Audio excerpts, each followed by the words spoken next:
Welcome to the Wonder Boldly podcast, hosted by yours truly, Christine, founder of Drizzle Academy. I am going to encourage and motivate you to take action towards your big goals. I'm going to teach you everything I've learned from building a very successful 25-year career, coaching people, and starting my own online business.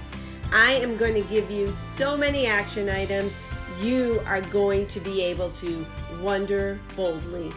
Hello. Okay. What a way to get your attention. I'm going to say it again here. Don't put too much effort in. I know that sounds horrible, doesn't it? Let me see if I can convince you. There are so many things that we do every day, month, year, that take up our time, and then we're always feeling like we don't have enough time. And we talk about time management, we talk about prioritizing, and if you know me, I am all for that. I love to prioritize, I love time management tools. But let's take a few minutes here today to really talk about what are those things that you're doing that are taking up your time. Let me give you another perspective. So during this time of the pandemic, at the time of this recording, we have all been spending a lot of time at home. And my family has come to realize some of they call them hacks, shortcuts. I just call it spending my time on things that I think are important and not spending my time on things that I don't think are important. Now, let me clarify. What I mean by this is most tasks that I take on, I always ask myself, what is my return on time invested? Okay, I've been doing this for years, didn't really categorize it as this, but that's basically what it is. So I have things that I have to do at my corporate job every day. And there are certain things that I have to do that cannot be delegated, but that really don't have a big impact on the future of my career, on the future of others' careers, on the future of our product. It's just one of those things that we have to do. Some people call it red tape. And I asked myself, I could really focus here, put the effort in, spend time looking at this, analyzing it, checking all the boxes, and spending an hour on it that I'll never get back. We cannot get back time. And what is the result? Am I benefiting from this? Is anyone benefiting from this? What are the ramifications if I don't spend that hour? If I instead spend 10 minutes, because I can do this particular task in 10 minutes. What are the ramifications of that? Well, first of all, I don't want to put more work on somebody else's plate. And I already said this particular item cannot be delegated. But are there true ramifications of spending 10 minutes instead of an hour? And I've been doing this particular task that I'm using as an example for years, for decades really. And I can tell you there really are no ramifications. Maybe in 2 decades, I have had to go back and redo something once or twice. So I choose, for this particular task, not to put the effort in. I hit that button and off it goes. And I am making that conscious decision because there are other really important things that I need to do at work every day, every week, every month, and so on, that my effort is needed, that my focus and attention is needed there for the future, for the benefit of the future product, my future career, my team's future careers. But that task, definitely not. So if you look at your life and the things that you do, I am 100% certain there are things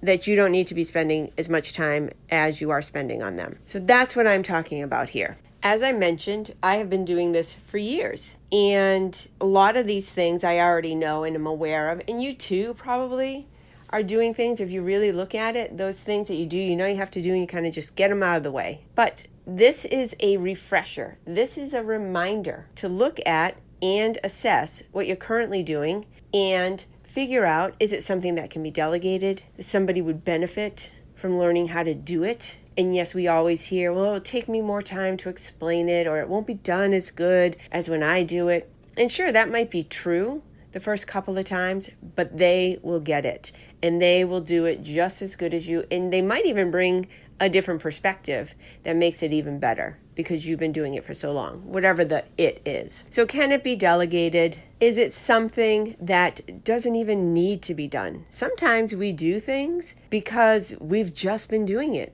all along. Then, if you take a step back and look at it, does that thing really even need to be done? So this is a reminder. What are you currently doing? If you're an entrepreneur or if you're a mom trying to manage a house, whatever it is, whatever your role is, what are those things that you're doing that can be automated? Okay? I'm going to give 2 examples. One that I hope you're all doing, and if you're managing the money for your family, and 2, if you're an entrepreneur and you have your own business. Easy examples. I hope both of these you're already doing. If you're not, definitely put in the time.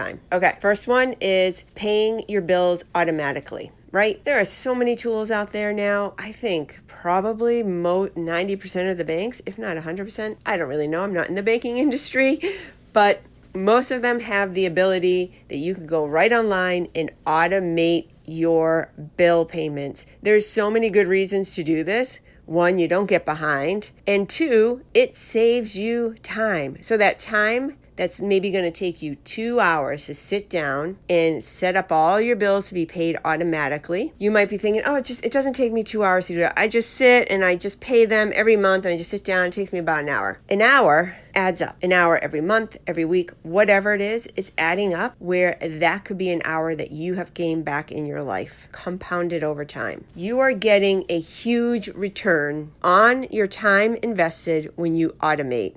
The other example is, let's say you're an entrepreneur, you're just starting out and you need to build a community and you are creating materials and information that you want to share with your audience. And all of that can be automated. There are different ways to do that. And if you don't automate, you have to go in and manually. So every time somebody signs up, you have to go in and manually send that coupon, whatever it is. And then hopefully a thank you, and then maybe there's another email following up to say, how was your experience or whatever it is. So all of that can be automated. And in order to automate it, it does take time. It definitely takes time. Those of you that are in this space, you hear me, it takes time, but it is so worth it.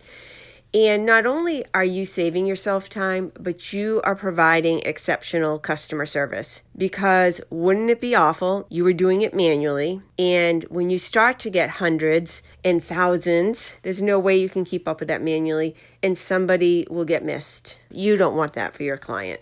So yeah, it takes more work up front, but it is saving you time. So anything you can automate, anything you can delegate, anything that you have to do yourself, but doesn't really require the effort, your attention, doesn't warrant it, don't spend the extra time there. So your action items for this episode is to take a look at the tasks that you do all the time. And can they be automated? Can they be delegated?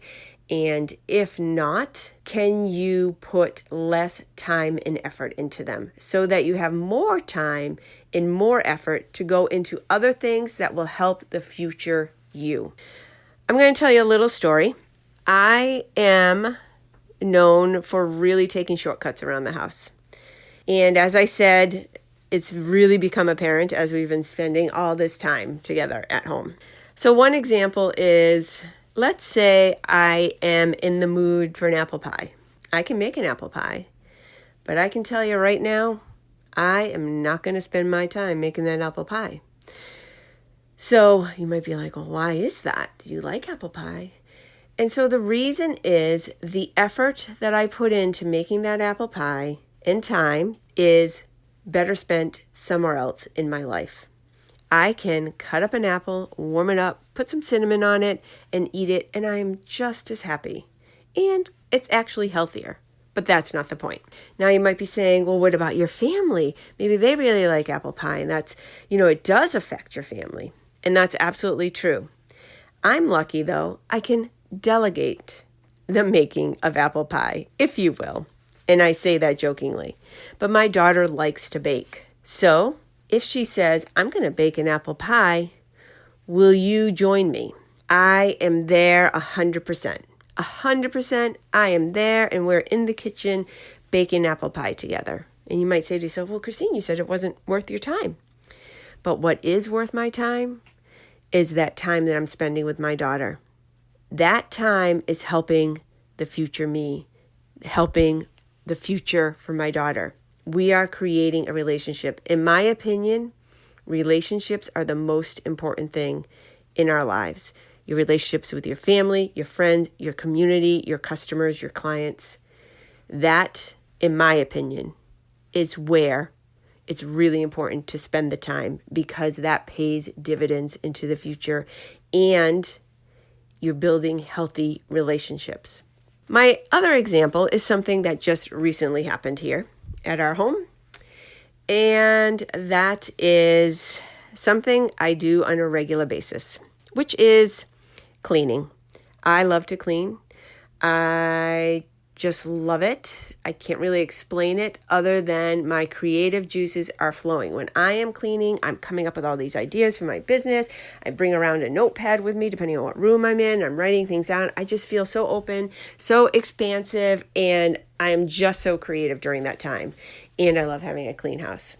So when I'm in this mode, sometimes my daughter cleans with me and we do have chore day, if you will. But I'm talking about the mode where I'm just like in the zone, cleaning, loving it. And I'm like, everybody get out of my way. So I go off and I clean.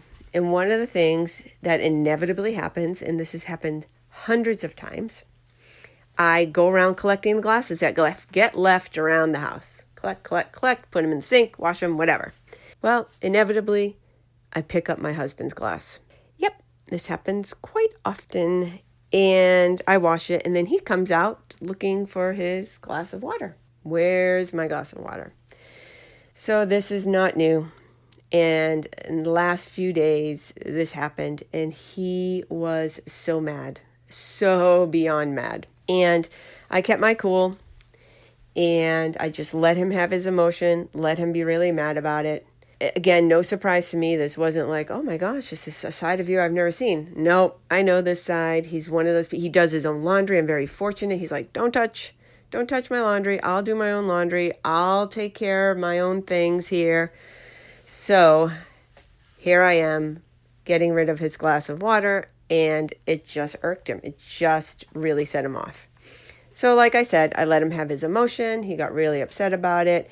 I stayed calm. I listened. And then we moved on. So now, why does that happen? That happens because when I'm in my cleaning fury, I am not stopping. To me, it is not worth my time to stop and figure out whose glasses are whose. Why is this towel over here? I'm like, doesn't matter. It's going in the laundry. Doesn't matter. It's going in the dishwasher, whatever it is. But now, moving forward, you know what? Stopping to determine if that is a glass that is in use is so worth my time, because my relationship with my husband is important to me. And that little thing, to me it's a little thing, is important to him. So I am certainly moving forward, going to pause, take the time, put the effort in to figure out if that glass is currently in use before I just pick it up and throw it in the dishwasher. I hope you found this episode helpful. 2 action items for you. 1, look at the things that you're doing on a regular basis. What can you eliminate? What can you delegate? And what can you automate? 2nd, please click on the link below here and I will send you a worksheet, and I will outline these steps and these things that you can think about as you're trying to gain more time. We all need more time. We all say there's never enough time in the day. I'm juggling all things. Maybe you need to look at what you're juggling. So I hope I've convinced you. Don't put too much effort in to those tasks that don't need your time. Thanks for listening, and I'll be back here soon with another episode of Wonder Boldly. Thank you again so much for listening. please head over to Instagram to follow me there. And if you want more of these types of strategies and so much more around reaching your goals, you definitely want to get on my email list. You can go to my website, drizzleacademy.com, and sign up there. I hope you enjoyed this episode. If you did and want to share it, take a screenshot and tag me on Instagram. I'd love to connect with you. Until next time, continue to wonder boldly.